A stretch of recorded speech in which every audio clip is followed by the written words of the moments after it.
Hello mga kamamshi! Our recipe today is adobong atay at manok na may itlog. Ang ingredients ay manok, atay, itlog, bawang, sibuyas, pamintang powder, laurel, pampalasa, at 3 tablespoon ketchup, 3 tablespoon toyo, 2 and 1/2 tablespoon suka, mantika, at kalahating basong tubig. Una, ilaga ang itlog for 10 to 12 minutes at iset aside pagluto na. Sunod, mag-marinate muna tayo. Pagsamahin ng manok at atay sa isang lagayan. Saka ilagay ang kaunting bawang, laurel, toyo, suka at paminta.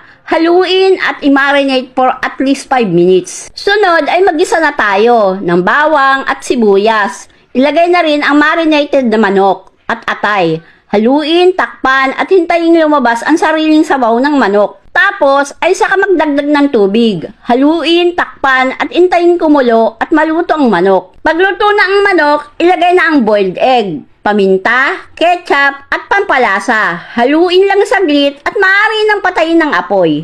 Ayan mga kamamshi, luto na ang ating adobong atay at manok na may itlog. Kain na as!